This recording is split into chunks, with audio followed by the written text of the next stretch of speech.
Alrighty, today we're going to be talking about advanced limits, and these limits are going to be compositions of functions, and then maybe some limit laws where we see that it's not continuous at the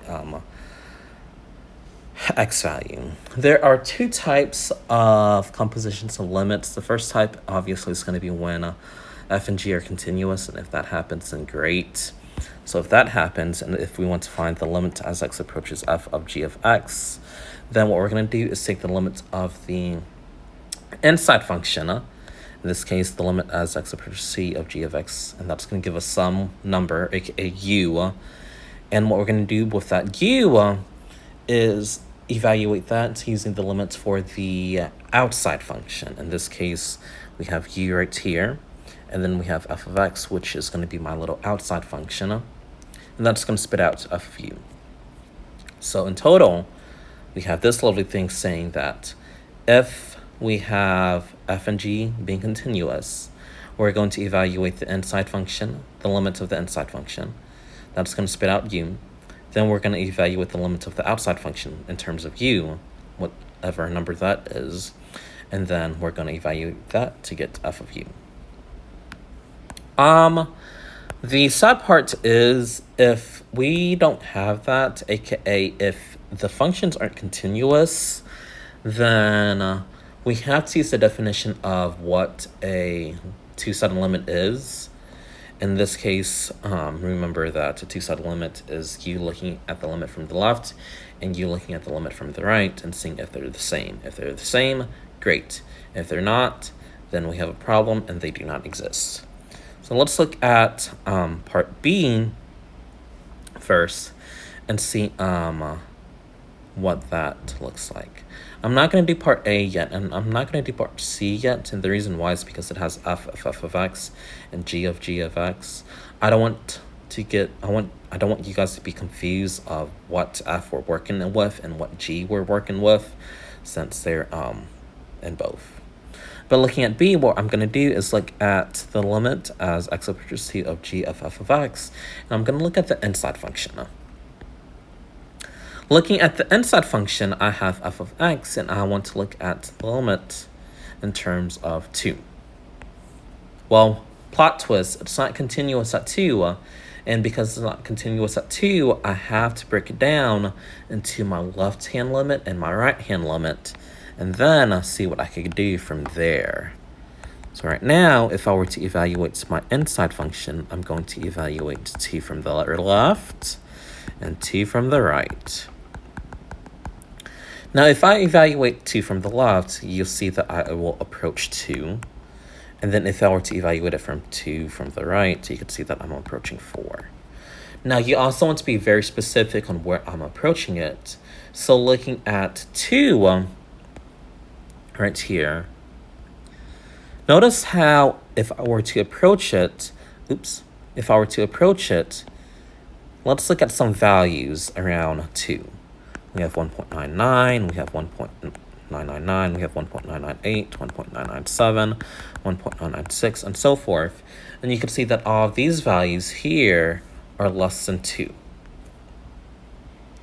So as we approach 2 from the left of f of x, we are approaching 2 from below, since these y values are all below 2.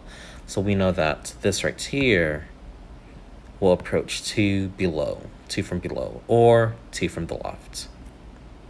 I could do the same thing with 4 right here. I have 3.999, 3.998, 3.997, and since all these values are less than 4, we could say that I'm approaching 4 from below or 4 from the left. And remember that these values right here are the limits for my inside function.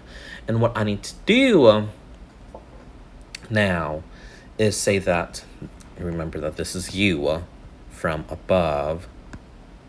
And what I'm going to do now is evaluate this in terms of my outside function. And what I'm going to do is say that the limit, let me use red because the limit as u approaches 2 from the left of g of u will give us something. And then the limit at, oops, let me do green. The limit as u approaches 4 from the left of g of u. And remember that we're using g of u because that's my outside function right here. And we're going to evaluate that. Now remember that this makes sense because if we're going to let u be this whole thing right here, and if I have this, then this is like essentially saying g of this thing right here. Oop. So this right here is essentially this right here. So what we're going to do now is evaluate the limit as u approaches 2 from the left of g of u. In this case, we're going to use the graph of g of x. And that's going to give me 2 from the left. So that's going to give me 1. Now, if I were to do the same thing for 4 from the left, oops, that's also going to give me 1. And because my left-hand limit and my right-hand limit in terms of this right here both approach 1, I could say that the limit as x approaches 2 of g of f of x will approach 1.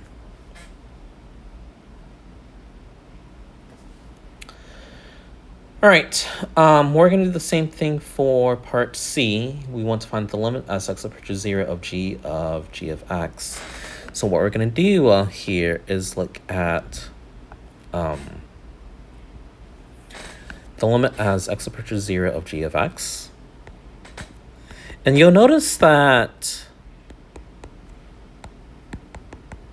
as we approach 0, it's continuous.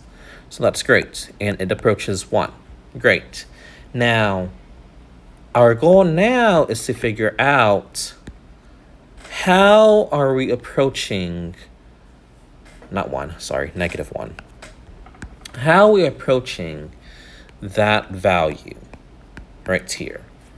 So if I were to look at this, and if I were to look at some numbers and values, I might say negative 0.999, negative 0.998, negative 9.997, and so forth. And notice how these values are all greater than negative 1. Because they're all greater than negative 1, I could say that I'm approaching it from the right or above the limit.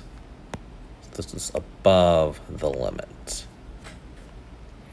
And since it's continuous at 0, which we know that it's negative 1, we know that it's going to be negative 1 from above or from the right. And looking at my notation here, if I were to find g of negative 1 from the right, you could see that it's going to be 0.